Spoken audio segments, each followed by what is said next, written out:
So,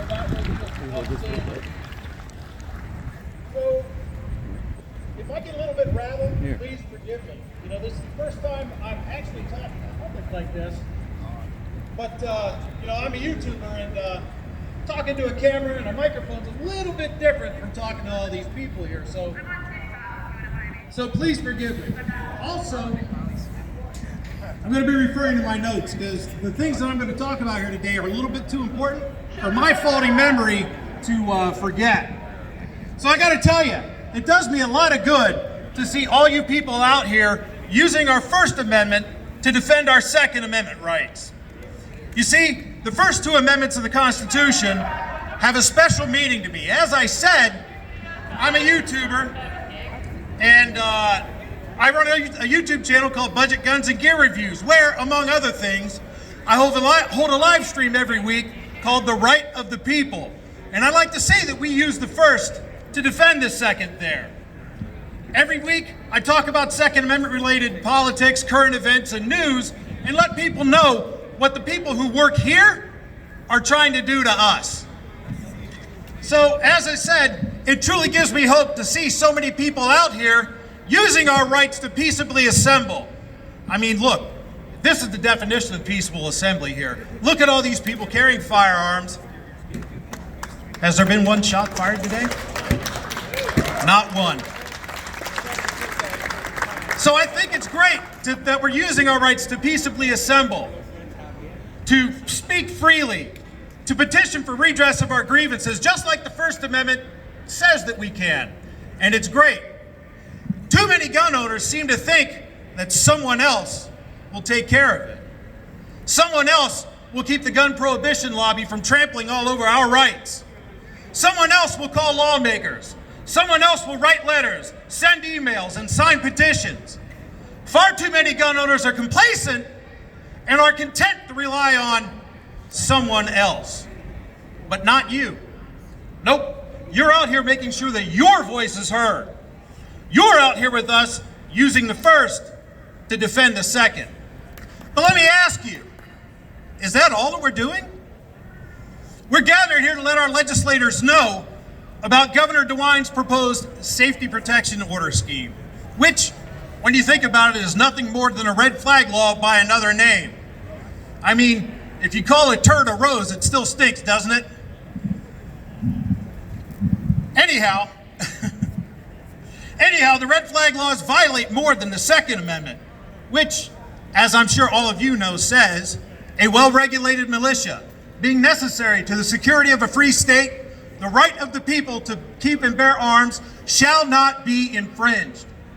Now, I'm just a fat loudmouth with a camera and a microphone, but shall not be infringed seems to be pretty clear to me. As I just said, these unconstitutional laws violate more than the Second Amendment, however. For instance, the Fourth Amendment says, if I keep my notes straight, the right of the people to be secure in their persons, houses, papers, and effects against unreasonable searches and seizures shall not be violated, and no warrant shall issue except upon probable cause, supported by oath or affirmation, and particularly describing the persons or things to be seized. So let me ask you guys some questions. Does it sound reasonable to seize someone's property because another person's afraid that they might do something with it? Does the word of an angry ex-boyfriend, whose motives we don't know, sound like sufficient probable cause to strip a young woman of her means to defend herself? I'll say it again. I'm just a fat loudmouth with a camera and a microphone, but I don't think so. I don't think these laws follow this Fourth Amendment at all. But they violate more than just the Second and the Fourth. To be sure, they go a lot farther than that. For example, the Fifth Amendment says, and this is a long one, so bear with me, no person shall be held to answer for a capital or otherwise infamous crime, unless on a presentment or indictment of a grand jury, except in cases arising in the land or naval forces or in the militia, when in actual service in time of war or public danger, nor shall any person be subject for the same offense to be twice put in jeopardy of life or limb. nor shall be compelled in any criminal case to be a witness against himself, nor be deprived of life, liberty, or property without due process of law, nor shall private property be taken for public use without just compensation. Now that one covers a lot of ground, to be sure, but I think the part that's most relevant to us is that second to last part, which I'll read again. Nor be deprived of life, liberty, or property without due process of law. Now I'll hold off a minute on explaining why I think these red flag laws violate the Fifth Amendment's due process clause, because it's related to how they violate the Sixth Amendment, which says, in all criminal prosecutions, the accused shall enjoy the right to a speedy and public trial by an impartial jury of the state and district wherein the crime shall have been committed, which district shall have been previously ascertained by law, and to be informed of the nature and cause of the accusation, to be confronted with the witnesses against him, to have compulsory process for obtaining witnesses in his favor, and to have the assistance of counsel for his defense. Again, I'm just a fat loudmouth with a camera and a microphone. But I think these unconstitutional laws violate the due process clause of the Fifth Amendment by ignoring the Sixth Amendment completely. They just completely ignore it. They hold nothing of this. And let me ask you, well, first off, you see, these red flag proceedings take place on an ex parte basis, which means one party to the dispute isn't there. Only one party's present. And guess which one that is? Here's a hint. It's not you. You see, if the Sixth Amendment states that you have the right to be informed of the charges against you, the right to be confronted with the witnesses, the right to have witnesses on your behalf, and the right to have counsel, how can there be a hearing that strips you of a constitutionally protected right when you don't even know the hearing is taking place? You don't know that the hearing has taken place until they come knocking on your door in the middle of the night to take your property. Does this sound like due process to you? So to answer my previous question about whether or not we're out here using the First to defend the Second, that's not all we're doing. No, we're also using the First Amendment to defend the Fourth Amendment, the Fifth Amendment, and the Sixth Amendment. But like the guys on the infomercials say, but wait, there's more. Because the way I see it, we're also using the First Amendment to defend the First Amendment itself. See, a while back, Donald Trump, in response to a rant by Chris Cuomo about being called Fredo, yep, Fredo, Donald tweeted, would Chris Cuomo be given a red flag for his recent rant? Filthy language and a total loss of control. He shouldn't be allowed to have a weapon. He's nuts. Well, is somebody going off on a rant about something that made them mad enough to strip them of constitutionally protected right? Again, fat guy with a camera and a microphone, but I don't think so. These red flag laws go further than that, though. So let me rephrase this argument by asking you guys a question. Let's have a show of hands here. How many of us have posted on social media or on Facebook, Twitter, Instagram, YouTube, here out in public? Come and take it. How many have said, I will not comply? How many have said, shall not be infringed? The vast majority of us here. Don't you think that somewhere, maybe even out there in the back, there's somebody who feels threatened by that?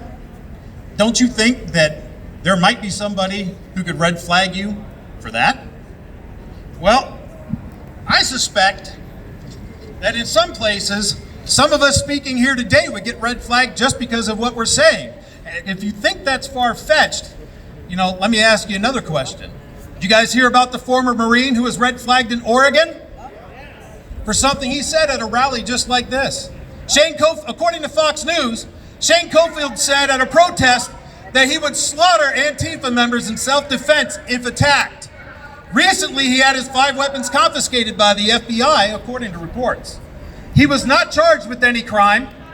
He surrendered his 5 weapons, including his AR-15. But what did he do? What did he actually do? Well, here's what he said. Quote, "If Antifa gets to the point where they start killing us, I'm going to kill them next. I'd slaughter them, and I have a detailed plan on how I would wipe out Antifa." Notice that he didn't threaten anyone in particular. All the man did was give a hypothetical response to a hypothetical situation. Remember, if it were an actual credible threat, the man would have been charged. He didn't incite anybody to violence. He did nothing illegal. Nothing. Now, was this the smartest thing in the world to do? Well, maybe, maybe not. But it wasn't illegal. But that doesn't matter. Because these red flag laws are all about what we might do, aren't they? They're not about what we have done. They're about what someone thinks we might do. They take innocent until proven guilty, and they turn it on its ear to guilty until proven innocent. And not only that, they shift the burden of proof from the state where it belongs to the accused where it doesn't. That violates every tenet of jurisprudence that we have in this country. And that's wrong. You don't even have to say or do anything to get red flagged. In Florida, a guy named Jonathan Carpenter was red flagged just because his name matched the bad guys. He got a letter telling him that his carry permit was suspended and that he had to turn in his guns. So he went to the clerk's office and filled out a form to let him know, hey, you've got the wrong guy. Was that good enough? Nope. He had to go to the sheriff's office, show his ID, prove that he wasn't this guy. Was that good enough? Here's a hint. Nope. According to AmmoLand, the sheriff's office supplied Carpenter with a copy of the injunction. In the statement, a plaintiff stated that she rented a room out to Jonathan Edward Carpenter and his girlfriend. She alleged that this Carpenter was a drug dealer who broke her furniture and sold her belongings without her permission. He had a gun, and she feared for her life. She was not sure if the firearm was legal or not. Now, Carpenter never met this woman. Carpenter never lived there. Carpenter has no idea who this woman is. The guy she's talking about is 5'8", and Carpenter's 5'11". The drug dealer's 110 pounds, Carpenter's over 200. Drug dealer's covered in tattoos, Carpenter only has 2. But none of that's good enough because he still had to hand in his guns. He has to wait until a later date when the complainant can testify in court that he's not who they think he is. No matter what documents he showed, his ID, his driver's license, social security cards, bills, proof of residency, nothing. He has to go to court and wait for her to say, no, this isn't the guy. And you know what the best part is? He has to pay for it. The bureaucracy made a mistake, and he's out who knows how much money. Does this sound like due process to you? No. Not a bit. So I guess we're here using the first to defend the first, second, fourth, fifth, and sixth if you think about it. And if you ask me, that's a good thing. You guys get something that the people sitting around at home don't.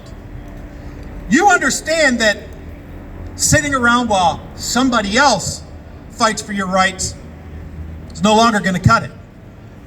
You understand that somebody else isn't going to sign these petitions. Somebody else isn't going to make phone calls. Somebody else isn't going to write letters. Somebody else isn't going to stand here in the middle of their day off and let the people that work here know how we feel about their intentions.